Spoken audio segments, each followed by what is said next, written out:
My name is Kath Lavery. I chair the advisory board for Space to be Heard, which isn't a company board. Michelle and Laura are the owners and directors of this company.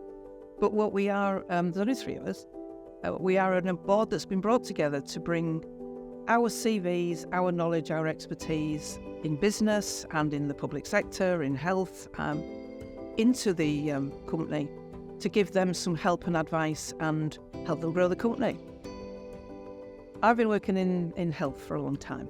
I've been working in health since 1998. I'm in the NHS a lot. I've got lots of roles in the NHS. So this is a business, but it's a community interest company, which means that there is no private shareholder benefit from this company. Its profits go into making services better or into the community itself, into community impact. I've been in the public sector all my life. That means it fits with my morals and ethics and values around providing services to people who need them without that profit coming in to make things. I suppose the profit comes first. And if you're a private sector business, nothing wrong with that. But we are providing here talking therapies where we're helping people live the best lives they can possibly live. So the fact that Laura and Shell brought this company together in a KIC format means that they're putting community impact, and the benefit to patient before the actual profit. We've got to make a profit because it is a company, but it's not the first thing that you're looking at. And shareholders, there's no shareholders to take that profit away and take it over there and buy a new car. That isn't what this does. So it fits my values, my ethics. And apart from that, I think they do an absolutely fabulous job in helping people get well.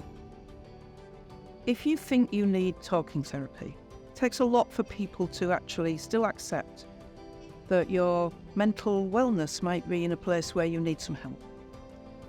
So first of all, these are very open, transparent, empathetic, caring people, so they're not difficult to talk to.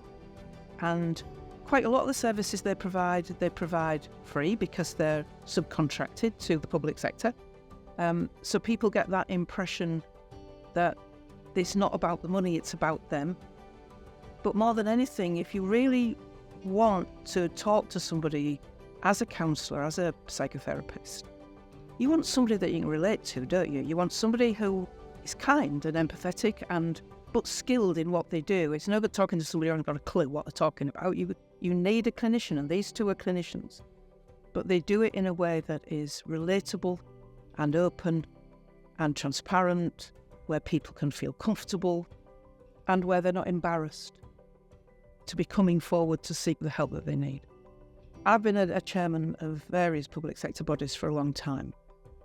I'm an expert in organisational governance and structure. And this company was growing to the point where they needed to bring some of that structure so that they could make great decisions in the sort of safety and security of good governance. That's what I do for a living, so that was fine. But you can't do it if you don't feel part of the organisation, if you don't, in your heart, think, this is a good place for me to be. I can't just go into some organisation and do this sort of work where I don't sort of link with the people who are here, where I can't work with nasty people. It's that sort of approach. So when I met them, I just knew it was right for me, that I could bring my skill set to help them get that structure and governance around them, which simply means that they can make good decisions for this company in the safety and security of being with people that can help them through that. If you break your leg and you go into hospital and somebody fixes your leg and you go out of hospital and you're sort of done, really. It's harder in mental health, and certainly with talking therapies, to what is the outcome? How should people feel at the end of it? Should they feel completely brilliant? And it's whatever was worrying them, the reason they came here, is just gone, as it would if you'd had your leg fixed. It's not usually, that isn't how it works, of course.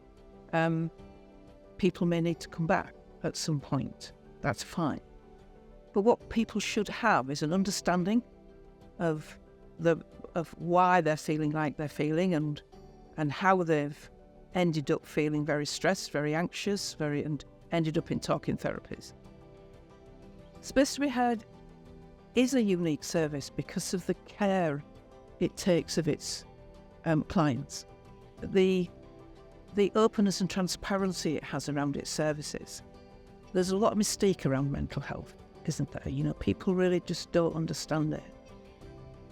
And this organisation and what they do makes it accessible and honest, and so people access it as they would if they had a cold. That's for me where we are, is that people see it as just another way of making yourself well.